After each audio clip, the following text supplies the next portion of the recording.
Start. নমস্কার, আমি সাত্তকী ব্যানার্জি আপনাদের কাছে বঙ্গদর্শন চ্যানেলের পর্দায় পুনরায় উপস্থিত হয়েছি শ্রী শ্রী চণ্ডী তত্ত্বেয় আলোচনায় এই অনুষ্ঠানটি নিয়ে। সর্বপ্রথম এই চ্যানেলের যিনি মূল পুরোধা এবং আমাদের প্রত্যেকের শ্রদ্ধেয় শ্রী রণিত মহারাজকে আমার তরফ থেকে সসম্মান প্রণাম, এবং বঙ্গদর্শন চ্যানেলের প্রত্যেক টিম মেম্বারকে, প্রত্যেক কুশীলবকেও আমার শ্রদ্ধা এবং সম্মান। বেশ কিছু কারণের জন্য আমাদেরকে এই ব্যবস্থা নিতে হয়েছে যে আমি আমার বাড়িতে এবং মহারাজের আশ্রমে অবস্থান করলেও যাতে আমরা আপনাদের সামনে এই মাতৃগুণ কীর্তনের যে স্রোত তার যেন কোনো দিন ধারা অবরুদ্ধ না হয়, সেই হেতু আমাদের এই একটা বিশেষ পদক্ষেপ। আমরা বহুদিন ধরে একে অপরের সঙ্গে সাক্ষাৎ করতে পারছি না, তাই আগে আপনারা যেরকম ইন্টারভিউমূলক বা সাক্ষাৎকারমূলক পডকাস্ট দেখেছেন, এখন হয়তো সেটা সম্ভব হচ্ছে না। আমরা চেষ্টা করব আবার একসঙ্গে কাজ করার, অবশ্যই। তো সেই হেতু আমরা চেষ্টা করছি যাতে আপনাদের মধ্যে মাতৃগুণ কীর্তন এর কোনো অভাব না হয়। তো বিশেষ আর ভনিতা না করে আমরা শুরু করছি আজকের আলোচনা চক্র শ্রী শ্রী চণ্ডী তত্ত্বেয় আলোচনায়। আদি শঙ্করাচার্য তার সৌন্দর্যলহরী স্তোত্রে বলছেন একটা জায়গায়, শিব শক্ত যুক্ত যদি ভবতি শক্ত প্রভবিতুম নচেদ এবং দেব ন খলু কুশল স্পন্দিতুমপি অতস্ত্বাম আরাধ্যাম হরিহর বিরিঞ্চাদিভির अपि প্রণন্তুম স্ততুম বা কথম অকৃতপূর্ণম প্রভবতি। অর্থাৎ, যদি শিব শক্তির সঙ্গে সংযুক্ত না হন তাহলে তিনি স্পন্দন করতে বা হাত পা নাড়াতেও সক্ষম হন না। সেই কারণেই শক্তির প্রভুত্ব শিবের ওপরও স্থাপিত হয়েছে। এই কারণেই ত্রিদেব ব্রহ্মা বিষ্ণু মহেশ্বর সর্বদা হে জগজ্জননী তোমার আরাধনায় রত। সেখানে আমি অকৃতপুণ্যবান হয়ে কিভাবে তোমার স্তোত্র মুখে বন্দনা করব। আজ আমরা শ্রী শ্রী চণ্ডীর যে বিষয়টি নিয়ে আলোচনা করব সেটি দেবী সূক্ত, ঋগ্বেদোক্ত দেবী সূক্ত। রিচুয়ালিস্টিক্যালি যখন চণ্ডী পাঠ করা হয় তখন সমগ্র চণ্ডীর পর আমরা দেবী সূক্ত পাঠের বিধান পাই। বিভিন্ন তন্ত্র, যেমন বারাহী তন্ত্র বা বিভিন্ন দক্ষিণ ভারতীয় যে তন্ত্র আছে, ডামর তন্ত্র, যেগুলোতে চণ্ডী পাঠের ক্রম উল্লিখিত হয়েছে, মাতৃকা ভেদ তন্ত্র ইত্যাদিতে, সেখানে দেখা যায় যে দেবী সূক্তকে ভগবান শঙ্কর প্রত্যেকটা ক্ষেত্রে শ্রী শ্রী চণ্ডীর মূল 13টি অধ্যায়ে পাঠের পর পাঠ করতে বলছেন জগদম্বার প্রীতির নিমিত্ত।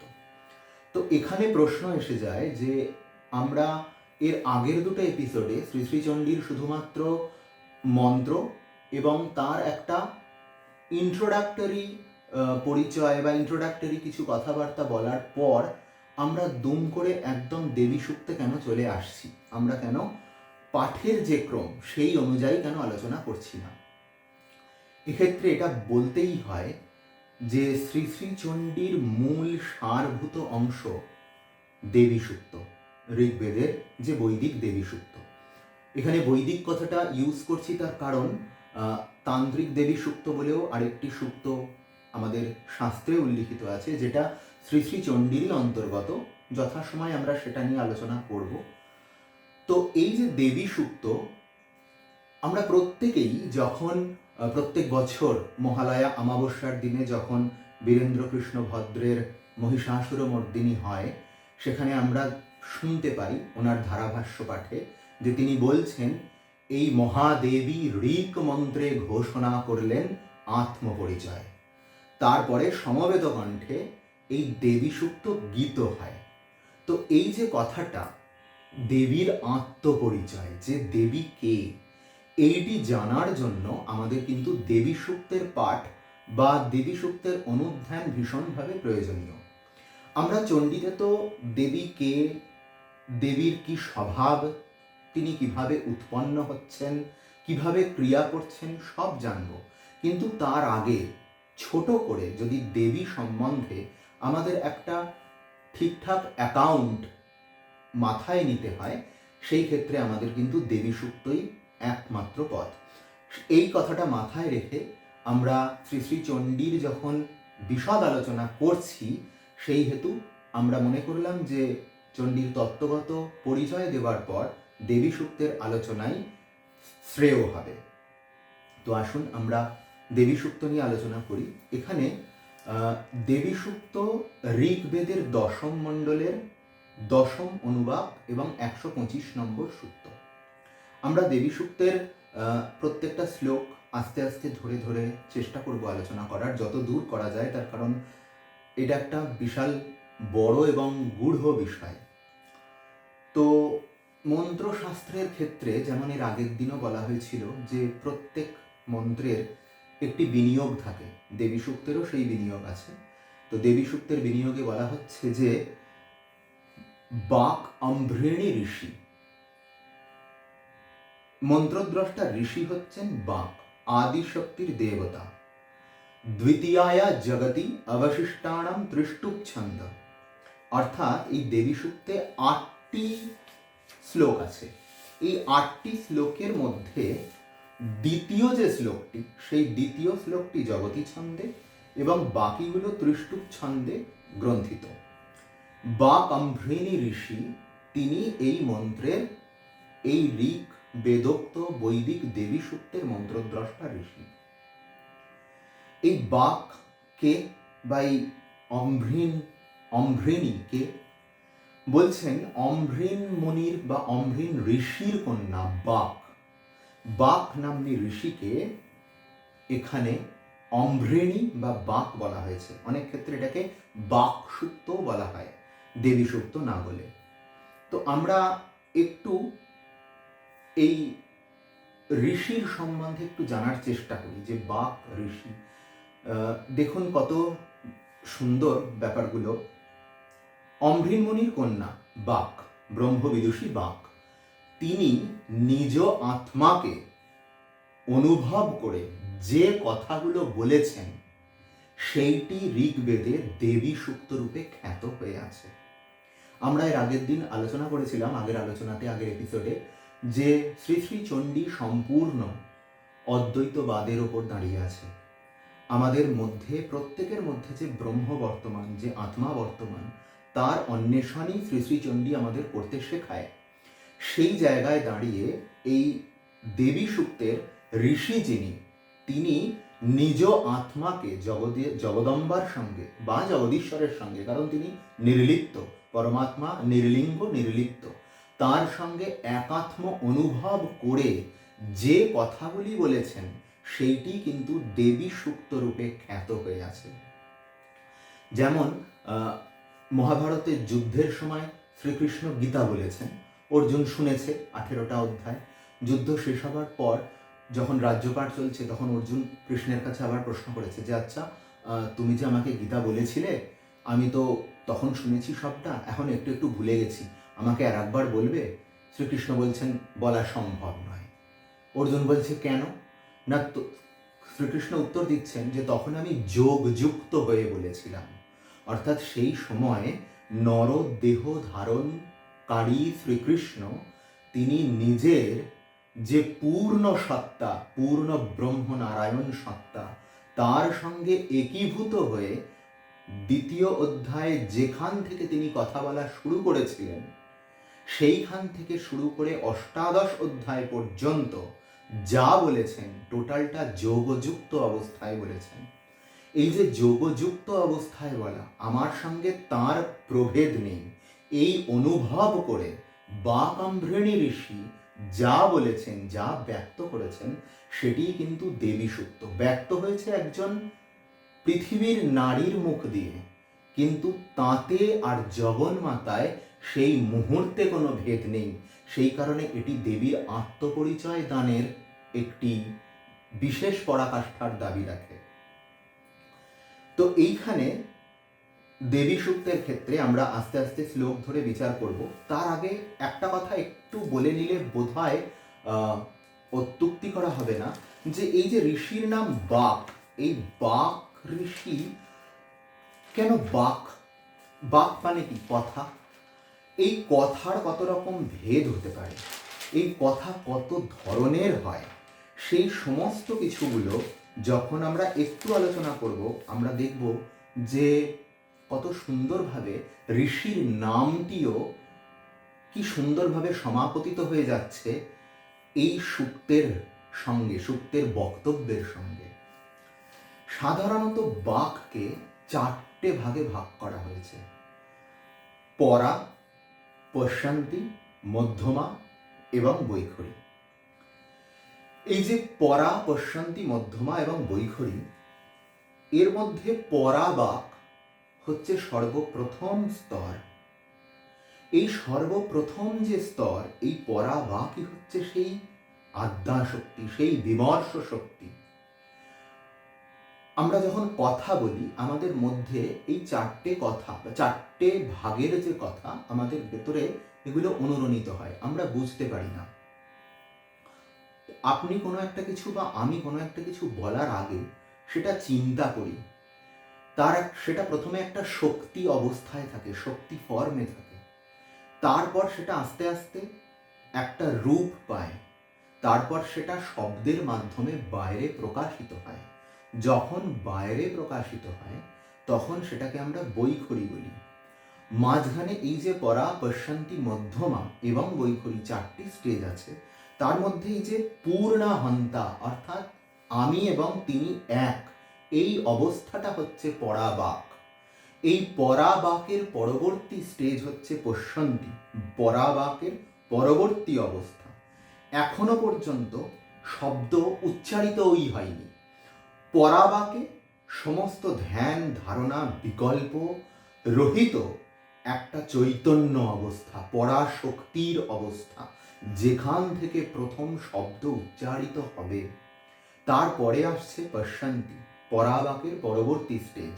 এই পশ্যন্তি অবস্থাতে এখনো বাক্য এবং বাচ্য একীভূত হয়ে আছে। বাচ্য, বাচক, বাক্য, এই 3টি একীভূত হয়ে আছে। অর্থাৎ আমি জল খাবো, এখানে কর্তা, বাচক আমি, বাচ্য জল খাবো, এবং বাক্য টোটালটা আমি জল খাবো। এই 3টি অবস্থা পশ্যন্তি অবস্থাতেও একীভূত হয়ে আছে, কিন্তু 3জনের অস্তিত্বগুলো আস্তে আস্তে ডিফারেন্সিয়েট করছে, কিন্তু পুরোপুরি ডিফারেন্সিয়েটেড হয়নি। মধ্যমা অবস্থায়, প্রকাশের 3য় অবস্থা, এখন বাক্য এবং বাচ্য আলাদা অবস্থায় আছে, কিন্তু এখনো প্রকাশিত হয়নি, উচ্চারিত হয়নি, চিন্তার স্তরে আছে। আমরা যখন বলি যে আমি জল খাবো, খুব ফ্র্যাকশন অফ এ সেকেন্ড আমাদের মধ্যে ফার্স্ট চিন্তা হয় যে আমাকে জল খেতে হবে, তারপর আমি সেটা বাইরে প্রকাশ করি যে আমাকে একটা জল দাও তো, একটু জল দাও তো। যখন এই চিন্তার স্তরে আছে, কিন্তু এবার কথাটা বলবোই, বেরোবেই মুখ দিয়ে কথাটা, এই অবস্থাটা হচ্ছে মধ্যমা। এরপর বৈখরী, যখন গোটা বাক্যটা উচ্চারিত হয়ে গেল মুখ দিয়ে। এই যে বাকের 4টে ভাগ, দেখুন এই যে পরাবাক, পরাবাকই তো মহাশক্তি, আদ্যাশক্তি, জগন্মাতা, একদম চৈতন্য অবস্থা, যেখান থেকে শব্দ প্রস্ফুটিত হয়, যেখান থেকে শব্দ নির্গত হয়। সেই পরাবাকই যেন বাক নাম্নী ঋষির মাধ্যমে মাঝে পশ্যন্তি, মধ্যমা স্টেজ অতিক্রম করে বৈখরী রূপে বাক অম্ভৃণীর মুখ দিয়ে তার আত্মপরিচয় প্রদান করছেন জগতের কাছে, জগতের সকলের কাছে। অম্ভৃণ কন্যা বাক, যার সার্থক নাম যে তিনি বাক, তিনি বাগবাদিনী, তিনি আদ্যাশক্তির সঙ্গে একীভূত অবস্থা ফিল করে, অনুভব করে, বৈখরী অর্থাৎ মুখে উচ্চারণ করে সেই পরাবাকের খবর এনেছেন। ঠাকুরের কথায় সেই একটা জায়গায় উঁচু পাঁচিল আছে, সকলেই গিয়ে সেই পাঁচিলের ফুটো দিয়ে বা পাঁচিলটাকে একটু টপকে পাঁচিলের ওপারে কি আছে দেখার চেষ্টা করছে। যেই দেখছে সেই হা হা হো হো করে পাঁচিলের ওপারে পড়ে যাচ্ছে, সে আর ফিরে এসে খবর দিতে পারছে না। একজন মাত্র পাঁচিলের ওপারটা দেখে সে ফেরত এলো বাকিদের খবর দেবে বলে। এই বাক অম্ভৃণী হচ্ছেন আমাদের কাছে সেই গুরু স্বরূপ, সেই সত্তা যিনি ওপারের খবর এনেছেন, যিনি পরা বাকের খবর এনেছেন, এবং এই পরা বাকের মাধ্যমে আমরা আদ্যাশক্তির আত্মপরিচয়ে জানবার চেষ্টা করব। এবার আমরা সূত্রের মধ্যে যাচ্ছি, সূক্তের মধ্যে যাচ্ছি প্রথম শ্লোক দিয়ে। ওম অহম রুদ্রে বীরবসুবিশ্চরাম্যহমাদিত্যৈরুত বিশ্বদেব্যৈ অহম মিত্রাবরুণো ভা বিভর্ম্যহমিন্দ্রাগ্নি অহমশ্বিনো ভা। প্রথম শ্লোকের মধ্যে কি বলছেন?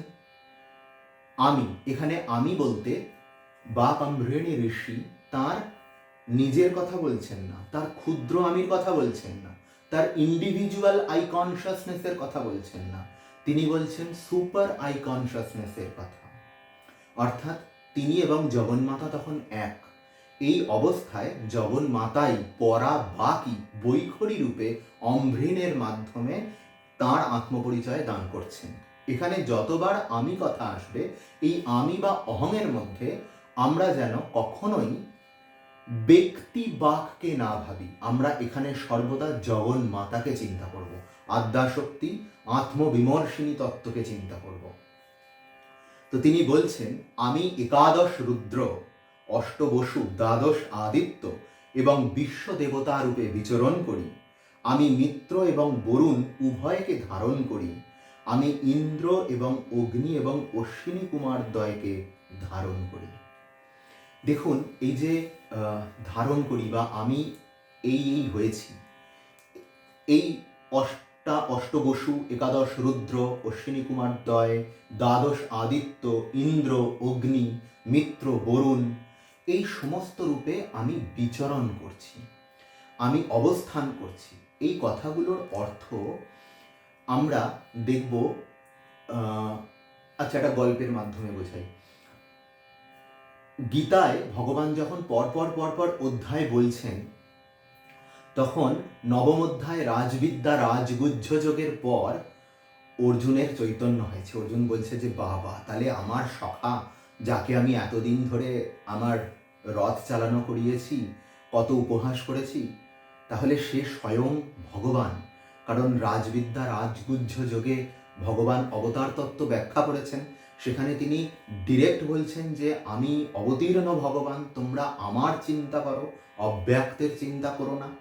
তো এরপর অর্জুন কৃষ্ণকে প্রশ্ন করেছে দশম অধ্যায় যে আচ্ছা, এই যে বললে তোমাকেই চিন্তা করব, তোমাকে ভাববো, তা গোটা বিশ্ব ব্রহ্মাণ্ডে তো অনেক বস্তু আছে, তার মধ্যে আমি কোথায় কোথায় তোমায় চিন্তা করব, কোন কোন বস্তুতে তোমার বেশি প্রকাশ? সব বস্তুতেই তুমি আছো।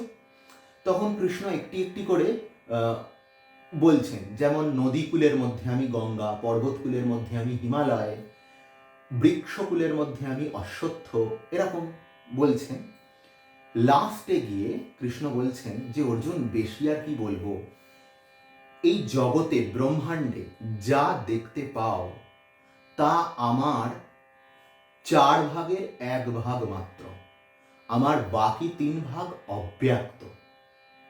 দেখুন, এইখানে আমরা দুটো সংজ্ঞা পাই, দুটো ওয়ার্ড পাই, বিশ্বাত্মক আর বিশ্বতীর্ণ।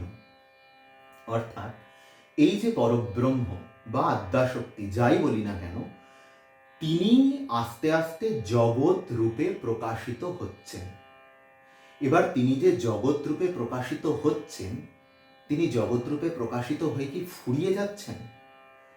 তিনি ফুরাচ্ছেন না। তার প্রকাশটা দুরকম। এইটা বোঝাটা বেশ মজার, একটু কঠিনও লাগতে পারে। এখানে যে দুটো টার্ম বলা হলো, বিশ্বাত্মক আর বিশ্বতীর্ণ, তিনি এই বিশ্বরূপে প্রকাশিত হচ্ছেন বটে, কিন্তু বিশ্বরূপে প্রকাশিত হয়েও তিনি ফুরিয়ে যাচ্ছেন না, তিনি হারিয়ে যাচ্ছেন না। সেই কারণে তার দ্বিবিধ প্রকাশ। এই যে এখানে বলছে যে তিনি দ্বাদশ আদিত্য, অষ্টবসু, একাদশ রুদ্র রূপে তিনি প্রকাশ হচ্ছেন, হবার পর আদ্যাশক্তি ফুরিয়ে যাচ্ছেন না। আমরা এই শ্লোকগুলোর একটু ভেতরের মানেতে যাব। সেখানে আমরা দেখব যে এই যে একাদশ রুদ্রের কথা বলা হচ্ছে, এই একাদশ রুদ্র শিবের এক একজন রূপ, এবং আমাদের প্রত্যেকের মধ্যে ব্রহ্ম বর্তমান। এই রুদ্রতত্ত্ব, আদিত্য, বিশ্বদেব, মিত্র, বরুণ, এরা বাহ্যিকভাবেও যেমন বর্তমান, আমাদের অভ্যন্তরেও বর্তমান। বাহ্যিকভাবে এরা প্রত্যেকেই দেবতা, এরা প্রত্যেকে যোগ্য ভাগবান, এক একজন এক একটি কার্য করেন। যেমন বিশ্বদেব, এরা হচ্ছেন পিতৃপুরুষের কন্ট্রোলার বলা যায়, বা বলা হয় যে পিতৃলোককে যারা দেখাশোনা করেন বা পিতৃলোকের অধিষ্ঠাতা যারা দেবতা, তারা হচ্ছেন বিশ্বদেব। মিত্র, বরুণ, মিত্র হচ্ছে সূর্যের একটি নাম, বরুণ আমরা জানি জলদেবতা। ইন্দ্র, অগ্নি, বৈদিক শাস্ত্রের মধ্যে বহুল প্রচলিত দেবতা। রুদ্রও তাই। তো এই যে সমস্ত দেবতাগণ আছেন, জগন্মাতা বলছেন যে আমি এই দেবতা রূপে প্রকাশ হয়েছি।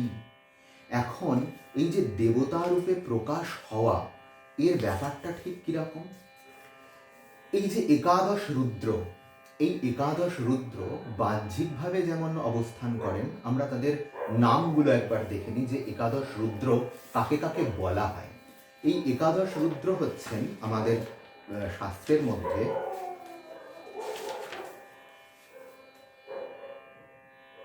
অজ, একপাদ, আহির্বধ্ন, বিরূপাক্ষ, রৈবত, হর, বহুরূপ, ত্রয়ম্বক, সবিত্র, জয়ন্ত এবং পিনাকি। অষ্টবসু, ভব, ধ্রুব, সোম, বিষ্ণু, অনিল, অনল, প্রত্যুষ এবং প্রভব। আদিত্য, সূর্যের দ্বাদশটি রূপ। এক এক মাসে সূর্যের এক এক রূপে তিনি আমাদেরকে তেজ কিরণ প্রদান করে থাকেন। যেমন মাঘের অরুণ, ফাল্গুনের সূর্য, চৈত্রের বেদজ্ঞ, এরকম করে দ্বাদশটি নাম। বিশ্বদেব, ইষ্টি শ্রাদ্ধ এবং নান্দিমুখাদি শ্রাদ্ধে এবং নৈমিত্তিক কর্মে এদের পূজা করা হয়। মিত্র এবং বরুণ দিবা এবং রাত্রির অভিমানিনী দেবতা। দেখুন, মিত্র বললাম সূর্য, তাহলে দিবা, বরুণ রাত্রি। কেন রাত্রি? বরুণ জলদেবতা, কিন্তু ইনি কেন রাত্রি আসছি পরে। অশ্বিনী কুমার দ্বয়, ইহারা স্বর্গবৈদ্য এবং পরম রূপবান। বিভর্মী, আমি এদেরকে ধারণ করি।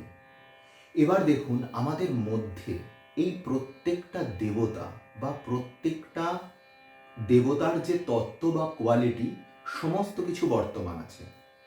আমরা যদি শাস্ত্র ঘাঁটি, আমরা দেখব যে আমাদের ত্বকের জন্য একজন অভিমানিনী দেবতা আছেন। সূর্য হচ্ছেন আমাদের দর্শনের অভিমানিনী দেবতা। কানের হচ্ছেন অনিল বা বায়ু। এরকম প্রত্যেকটি অঙ্গের এক একজন করে অধিষ্ঠাত্রী দেবতা আছেন।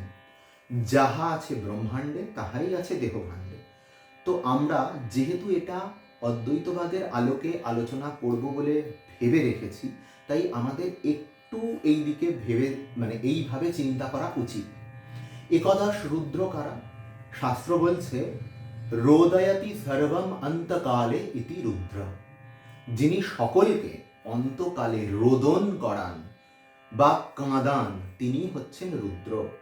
এই একাদশ রুদ্র হচ্ছে আমাদের শরীরে এবং মন সহ একাদশ ইন্দ্রিয়। চক্ষু, কর্ণ, নাসিকা, জিহ্বা, ত্বক, বাক, পাদ, পানি, পায়ু, উপস্থু এবং মন। এই একাদশ রুদ্রের দ্বারা, একাদশ ইন্দ্রিয়ের দ্বারা আমরা জগতের প্রতি আকৃষ্ট হই, জগৎ ভোগে লিপ্ত হই এবং আমরা জগতের প্রতি আসক্তিপূর্ণ হই। এই একাদশ রুদ্র আমাদেরকে বহির্মুখ করে আমাদেরকে কাঁদান, আমাদেরকে দুঃখ ভোগ করান। স রোদয়তি সর্বম অন্তকালে ইতি রুদ্র। তাহলে আমাদের মধ্যেই এই রুদ্র একাদশ রূপে অবস্থান করছেন। তাহলে দেবীকে, দেবী হচ্ছেন আমাদের আত্মা, আমাদের মূল সত্তা। জগতে যা আছে আমার মধ্যেও তাই আছে। জগতের মধ্যে যত বিভেদ, যত তত্ত্ব, আমার ভেতরেও সেই তত্ত্ব বর্তমান। অষ্টবসুকে শাস্ত্রকারেরা অষ্টসিদ্ধি বা অষ্টবিধ ঐশ্বর্যের সঙ্গে তুলনা করেছেন। আমাদের প্রত্যেকের কিছু না কিছু সিদ্ধি আছে, কেউ খুব ভালো কথা বলে, কেউ খুব ভালো গান করে, কেউ হয়তো ভালো রান্না করে, কেউ হয়তো খুব ভালো প্রেমিক, ভালোবাসে, কেউ হয়তো খুব ভালো ভরণ পোষণ করতে পারে, কারোর মধ্যে হয়তো মাতৃত্ব খুব বেশি। যার ভেতরে যে গুণটা আছে সেটাই কিন্তু তার ঐশ্বর্য স্বরূপ। এবার এই অষ্টবিধ ঐশ্বর্য মানে শুধুমাত্র আমরা যদি অনিমা লঘিমা গরিমা করে অষ্টসিদ্ধির কথা চিন্তা করি সেটা নয়। অষ্টসিদ্ধিও আছে, এর বাইরে আমার পার্সোনালাইজড যা ঐশ্বর্য আছে, সেটা বাহ্যিক আমার জাগতিক ঐশ্বর্য হতে পারে, আমার মানসিক আন্তরিক ঐশ্বর্য হতে পারে। অহম আদিত্যাই রুত বিশ্বদেব্যাই, বিশ্বদেব অর্থাৎ আমার মধ্যে যে চৈতন্য প্রকাশ পেয়েছে, যে চৈতন্য সত্তা বাইরে প্রকাশিত হচ্ছে আমার মাধ্যমে, তাকেই আমাদের যৌগিক ব্যাখ্যাতে দেহের মধ্যে বিশ্বদেব বলা হচ্ছে। আদিত্য, এই আদিত্য বা সূর্য হচ্ছে জ্ঞানের প্রতীক। প্রত্যেকের ভেতর যে জ্ঞান তত্ত্ব অবস্থান করে সেই জ্ঞানটি হচ্ছেন সূর্য। মিত্র এবং বরুণ, মিত্রা বরুণও, এই মিত্র হচ্ছে সূর্যের এক নাম। আমরা সূর্যের যে 12টা নাম বললাম, 12টা নাম বলিনি আমি, কয়েকটা বলে স্কিপ করে গেছি। তার মধ্যে একটি হচ্ছে মিত্র। মিত্র সূর্যের আরেক নাম। তাহলে একবার আদিত্য আসছে জ্ঞানের প্রতীক হয়ে, আর একবার মিত্র বা সূর্য কিসের প্রতীক হয়ে আসছে? ধর্মের প্রতীক হয়ে। আর বরুণ অধর্ম, দিবা এবং রাত্রি। মিত্র অর্থাৎ বন্ধু, যে আমাদের ধর্মপথে চালনা করে, আমাদের সেই বুদ্ধি, আমাদের সেই চৈতন্য যার দ্বারা আমরা সুপথে ধর্মপথে চালিত হই, সেই আমাদের মধ্যে অবস্থানকারী মিত্র তত্ত্ব। আর বরুণ জলের দেবতা, জল অর্থাৎ রস, রস অর্থাৎ ভোগ, বাসনা, যা কিছু আমাদেরকে অ্যাটাচড করে, জগতের সঙ্গে নিগড়ভাবে বেঁধে ফেলে, সেইটি হচ্ছে অধর্ম বা আমাদের বরুণ বা জলদেবতার বা রাত্রির অভিমানিনী সত্তা। অর্থাৎ দেখুন, অধর্ম ডিরেক্ট এইভাবে না বলে আমরা বলতে পারি যা আমাদের বন্ধনের কারণ, সেটি হচ্ছে বরুণ, সেটি অন্ধকার স্বরূপ, তাই তাকে রাত্রির অভিমানিনী সত্তা বলা হয়েছে। বন্ধন মানেই অন্ধকার স্বরূপ। আর মিত্র, সে আমাদের বন্ধু স্বরূপ, ধর্ম। শাস্ত্র বলছে যে অন্তিমকালে কিছুই সঙ্গে যাবে না, শুধুমাত্র তোমার ধর্মটি, অর্থাৎ তুমি যা সংস্কার, যা সুকর্ম করেছো সেইটি তোমার সাথে যাবে। তো এই মিত্র হচ্ছে সেই সত্তা যা আমাদেরকে ধর্মের পথে, জ্ঞানের পথে চালিত করে। ইন্দ্র এবং অগ্নি, শাস্ত্রকারেরা এখানে ইন্দ্র এবং অগ্নিকে সুখ এবং দুঃখ রূপে কল্পনা করেছেন। আমরা যখনই কিছু পাই, লাভ করি, যে আনন্দ হয়, সেটা হচ্ছে ইন্দ্র। এই ইন্দ্রকে অনেক জায়গায় মন হিসাবেও কল্পনা করা হয়, যে সমস্ত ইন্দ্রিয়ের রাজা, সমস্ত ইন্দ্রিয়গণের যে রাজা, সে হচ্ছে ইন্দ্র। এবার আমরা সুখ বা দুঃখ যাই অনুভব করি, সেটা মনের দ্বারাই অনুভব করি। ইন্দ্র হচ্ছে এখানে সুখ বা আমাদের আনন্দের অভিমানিনী সত্তা, আর অগ্নি আমাদের দুঃখরূপ অভিমানিনী সত্তা, অর্থাৎ যে ত্রিতাপ জ্বালায় আমরা জ্বলে পুড়ে মরি। শাস্ত্রকারেরা এই ইন্দ্রাগ্নিকে সুখ এবং দুঃখ রূপে বর্ণনা করেছেন। তাহলে দেখুন, জগন্মাতা এক্ষেত্রে, এই শ্লোকটা বলে আমরা একটু অন্যদিকে মানে অন্য রকমভাবে আলোচনা করার চেষ্টা করছি। জগন্মাতা যেমন প্রত্যেকটি দেবতা রূপে, প্রত্যেকটি সত্তার অধিষ্ঠাত্রী অভিমানী দেবতা রূপে আত্মপ্রকাশ করছেন, ঠিক সেরকম প্রত্যেকটা কোয়ালিটি, সুখ দুঃখ, ধর্ম অধর্ম, আমাদের একাদশ ইন্দ্রিয়, আমাদের জ্ঞান সত্তা, প্রত্যেকটি কিন্তু জগন্মাতার প্রকাশ। তাহলে এই যে দেবীর আত্মপরিচয়, আমরা কি বলি? আমরা বলি ব্রহ্ম সত্য, জগৎ মিথ্যা, জীব ব্রহ্মৈব না পার, অর্থাৎ ব্রহ্মই একমাত্র সত্য, জগৎ মিথ্যা। জীব অর্থাৎ আমরা ব্রহ্ম ছাড়া আর কিছু নই। এই যে থিওরি, এই থিওরি কিন্তু দেবী সূক্তের মাধ্যমে ব্যক্ত হচ্ছে।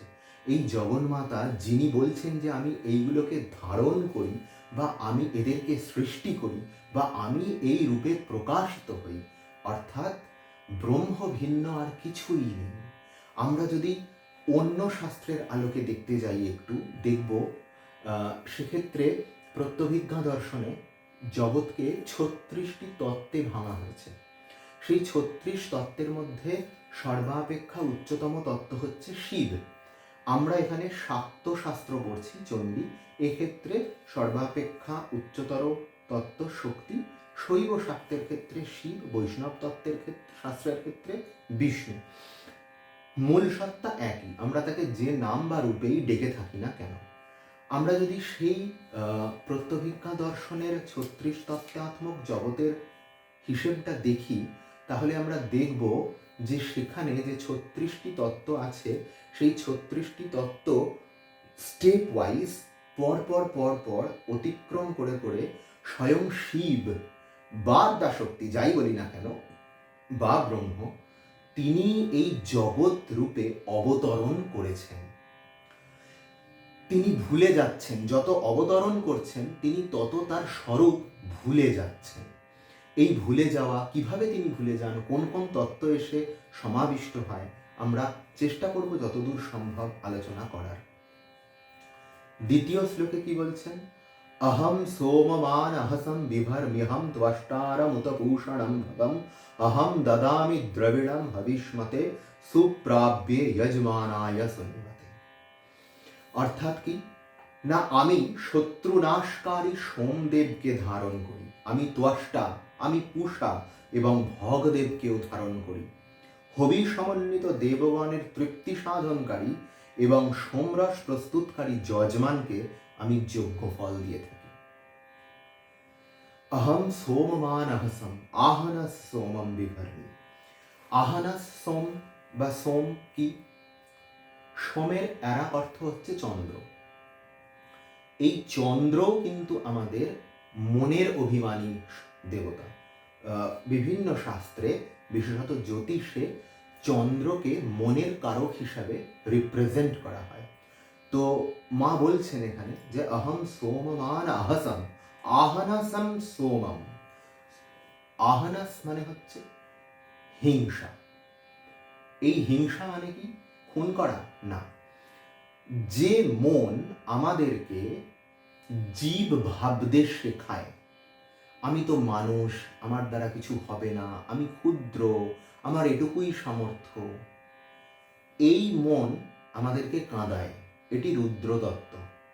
যখন সাধক বা আমরা যারা ঠাকুরমা স্বামীজির আশ্রিত বা বিভিন্ন পরম্পরার আশ্রিত, যে কোনো ইষ্ট দেবতার আশ্রিত, তারা যখন ধর্মপথে চলতে শুরু করি, একটা অবস্থার পর গিয়ে যখন গুরু মহাবাক্য প্রদান করেন বা শিষ্যকে বলেন যে তুমি সেই সত্তা, তুমি এটি ধ্যান করো, তখন সে প্রথম ভাবতে শেখে যে আচ্ছা, আমি তাহলে শিব, আমি তাহলে ব্রহ্ম। এই প্রসঙ্গে একটা কথা বললে বোধহয় সুবিধে হয়। স্বামী ভাস্করেশ্বরানন্দজি, এই রিসেন্ট বেরিয়েছে বইটি শ্রী শ্রী মায়ের পদপ্রান্তে পঞ্চম খণ্ড, সেখানে স্বামী ভাস্করেশ্বরানন্দজি বলছেন, মানে লিখছেন, শ্রী শ্রী মায়ের সঙ্গে তার পরিচয় হবার পর তাকে ছোট থেকে অনেকে বলেছে, তার শুভানুধ্যায়ীরা, যে দেখ, ভগবানের সঙ্গে একটা সম্পর্ক পাতাতে হয়, সে বন্ধু হোক, মা হোক, বাপ হোক, গুরু হোক। এবার শ্রী শ্রী মা তার গুরু। শ্রী শ্রী মায়ের কাছে স্বামী ভাস্করেশ্বরানন্দজি প্রশ্ন নিয়ে গেছেন যে আচ্ছা মা, ভগবানের সঙ্গে তো সম্পর্ক পাতাতে হয়, তা তুমি তো নিজেকে মা বলো সবার ক্ষেত্রে, তাহলে তোমার সঙ্গে আমার কি সম্পর্ক হবে? তুমি মা, আমি ছেলে। শ্রী শ্রী মা হেসে উত্তর দিচ্ছেন যে হ্যাঁ ঠিক, আমি মা, তুমি ছেলে, কিন্তু জাগতিক সম্পর্কের দিক দিয়ে আমি তোমার সেই রকম মা নই। আমি মা, আবার বাবাও। আমাকে যদি শ্রীরামকৃষ্ণের স্ত্রী বা রামচন্দ্র মুখোপাধ্যায়ের কন্যা বলে মনে করো, তাহলে ভুল করবে। আমি সেই চিরপুরাতন আদ্যাশক্তি জগন্মাতা, আমি সেই মহাশক্তি যার থেকে জগৎ প্রকাশিত হচ্ছে। আমার রূপের ওপর চিন্তা না করে আমার সত্তার ওপর চিন্তা করো।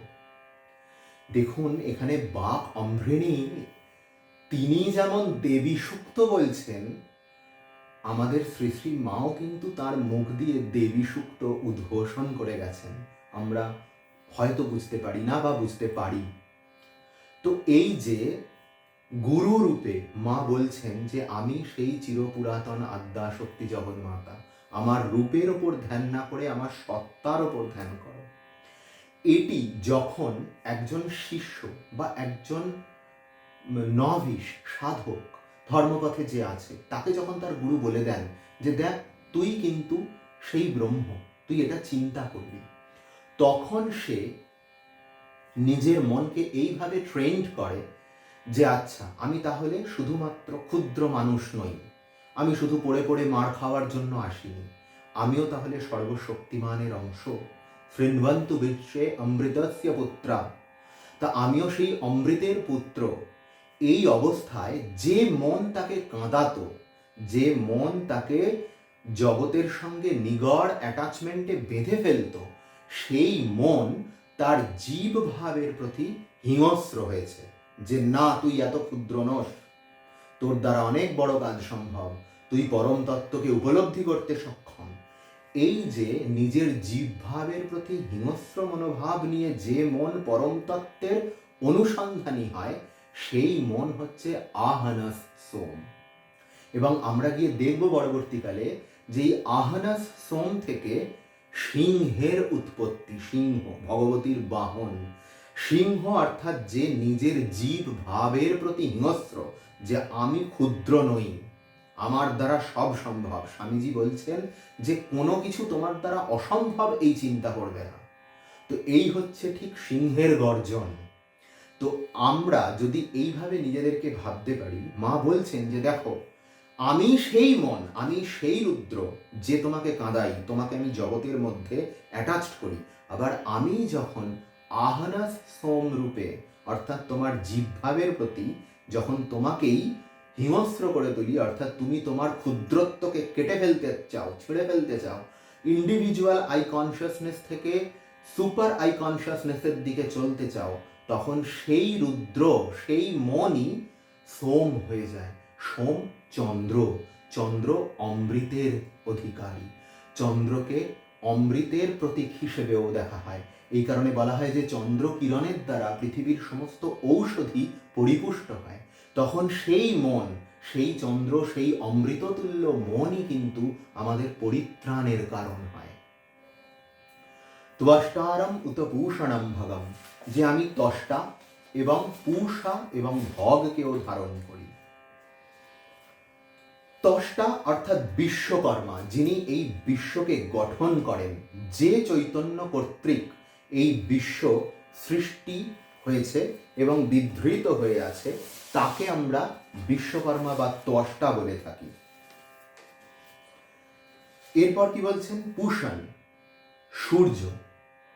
সূর্যেরই আরেক নাম হচ্ছে পূষণ, যিনি পরিপোষণ করেন, যিনি পুষ্ট করেন আমাদেরকে, শারীরিক মানসিক পুষ্টি প্রদান করেন, তিনি হচ্ছেন পূষণ দেবতা। ভগ, এই ভগ হচ্ছেন ষড়বিধ ঐশ্বর্য, ষড়ৈশ্বর্যপূর্ণ যে ভগবান আমরা বলি, সেই ভগ হচ্ছেন সেই ষড়বিধ ঐশ্বর্য। দ্রবিড়ম বিভর্বে, দ্রবিড়ম ভবিষ্মতে সুপ্রাপ্যে যজমানায় সন্নবতে, অর্থাৎ আমি এই সমস্ত কিছুকে ধারণ করে থাকি। ত্বষ্টা অর্থাৎ যার দ্বারা এই বিশ্ব সৃষ্টি হয়েছে। আমরা সেই প্রথম শ্রী শ্রীচণ্ডী আলোচনা করতে গিয়ে একটি শ্লোক উচ্চারণ করেছিলাম না, যে যদ্ভয়াৎ বাতি বাতো অয়ং সূর্যো ভিত্ত্বা চ গচ্ছতি ইন্দ্রাগ্নি মৃত্যবস্তদ্বদ স্বাদেবী চণ্ডিকা স্মৃতা। যার ভয়ে বায়ু বয়, সূর্য কিরণ দেয়, ইন্দ্র অগ্নি নিজের নিজের কাজ করে, তিনি আদ্যাশক্তি পরমেশ্বরী চণ্ডিকা। তো মা বলছেন যে দেখো এই ত্বষ্টা আমি ত্বষ্টা রূপে এই বিশ্বকে নির্মাণ করি, আমি পূষণ রূপে এই বিশ্বকে পরিপোষণ করি, আমি ভগ বা ষড়বিধ ঐশ্বর্য রূপে এই বিশ্বে বিচরণ করি। শুধু তাই নয়, অহম দধামি দ্রবিণম হবিষ্মতে সুপ্রাব্যে যজমানায় সুন্বতে। কি বলছেন? শুধুমাত্র সোমযাগাদি রূপ, এই সোমের সঙ্গে সোমযাগও ওতপ্রোতভাবে জড়িত। এই যে আহানাস সোম বা সোম, এটা বৈদিক যুগের একটা বিশেষ যজ্ঞ সোমযাগ, এর স্থান মুখ্য প্রধান। তো এই আহানাস সোম কি বলছে? যে দুখানি কাষ্ঠফলকের মধ্যে সোমলতাকে রেখে প্রস্তর দিয়ে, পাথর দিয়ে সেটাকে নিষ্পেষণ করে সেখান থেকে সোম নিঃসৃত হতো। সেইটাই হচ্ছে সোমাভিষেক, সেটাকে আহুতি দেওয়া হতো যজ্ঞে। তো এই যে আহনাস সোম, এই আহনাস সোম হচ্ছে সোমাভিষেক, অর্থাৎ সোম থেকে নিঃসৃত যে সোমরস। সোম যদি মন হয় আমাদের, যে মন আমাদের জীব ভাবের প্রতি হিংস্র, যে না তুই ক্ষুদ্র নস, তুই ছোট নস, তোর কোনো বন্ধন নেই, তুই স্বয়ংশীল, এই মন, যে মন আমাদেরকে বৃহৎ আমিত্বের দিকে নিয়ে যায়, পাকা আমিত্বের দিকে নিয়ে যায়, একদিনে তো হয় না, কর্ষণ করতে হয়, নিষ্পেষণ করতে হয়, বারবার বারবার নিজেই নিজেকে এই কথাগুলো বলতে হয়। এইটা হচ্ছে সোমরস প্রস্তুত করার সঙ্গে এই প্রসেসটাকে তুলনা করা হয়েছে। কি অসাধারণ যে বৈদিক যুগে যজ্ঞে সর্বশ্রেষ্ঠ আহুতি, যজ্ঞে অগ্নি প্রত্যক্ষ দেবতা, তাকে আমি সর্বশ্রেষ্ঠ আহুতি দেব। সোমলতাকে দুটো কাষ্ঠফলকের মধ্যে রেখে নিষ্পেষণ করে সোমরস বের করে তাকে আহুতি দেব। আমার মন নিষ্কর্ষণ করে, প্রেষণ করে, নিষ্পেষণ করে এই তত্ত্ব যে আমি সেই, এই অনুভব করব এবং আমি আমার দেবতার সঙ্গে একাত্ম হয়ে যাব। এই একাত্মই হয়ে যাওয়াই হচ্ছে আহুতি প্রদান, যজ্ঞে আহুতি প্রদানের রূপক। এরপর কি বলছেন কর্মকাণ্ডের সঙ্গে মিলিয়ে? যে আমি যে শুধুমাত্র সোমযাগাদি রূপ কর্মকাণ্ডকে ধারণ করি তাই নয়, কর্মকাণ্ডের যাহা দ্রবিণ, দ্রবিণ অর্থাৎ কি? দ্রবিণ অর্থাৎ হচ্ছে কর্মকাণ্ডের যা যা বিভাগ রয়েছে, যজ্ঞ, যজমান, যাজক, হবি এবং ফল, এই সমস্ত কিছুই হচ্ছি আমি। যজ্ঞরূপেও আমি অবস্থান করছি, যিনি যজমান যজ্ঞ করাচ্ছেন তিনিও আমি, যে পুরোহিত যজ্ঞ করছেন তিনিও আমি, যা আহুতি দেওয়া হচ্ছে সেটাও আমি, সেই হবিটাও আমি, এবং এই সমস্ত যজ্ঞ পরিপূর্ণ হলে যে ফল প্রসব হবে সেই ফলটাও আমি। ব্রহ্মার্পণম ব্রহ্মহবি ব্রহ্মাগ্নৌ ব্রহ্মণাহুতম ব্রহ্মৈব তেন গন্তব্যম ব্রহ্মকর্ম সমাধিনা। যে যা কিছু হচ্ছে, ব্রহ্মার্পণম, যা হবি আমি অর্পণ করছি, ব্রহ্মে অর্পণ করছি। ব্রহ্মণাহুতম, এই অগ্নিও ব্রহ্ম, যা হুত হচ্ছে, আহুতি প্রদান করছি তাও ব্রহ্ম, সমস্ত কিছুই ব্রহ্ম। ভগবতী সেই কথাই বলছেন এখানে যে অহম দ্রবিণম, অহম দদামি দ্রবিণম হবিষ্মতে সুপ্রাব্যে যজমানায় সুন্বতে। এবং এই যে গোটা যজ্ঞটা সম্পন্ন হলে কি উৎপন্ন হয়? ভগবতী বলছেন অপূর্ব উৎপন্ন হয়। অপূর্ব অর্থাৎ যা আগে ছিল না, অর্থাৎ যজ্ঞের ফল। এই যজ্ঞের ফলটিও আমি প্রদান করি। হবিষ্মতে সুপ্রাব্যে যজমানায় সুন্বতে। যে সকল দ্রবিণ বা যাগাদির যা যা কর্মকাণ্ড রয়েছে সেই ফলের জন্য যজমানগণের নিমিত্ত আমি ধারণ করে থাকি। ফলটা তো এলো, ফলটা ভোগ করবে কে? যজমান ভোগ করবে, বা যজমানের পরিবার ভোগ করবে, বা যিনি যাজক তার, তিনি বা তার পরিবার ভোগ করবে, তার শিষ্যবর্গ ভোগ করবে। বলছেন ওই ভোক্তা রূপেও আমিই রয়েছি।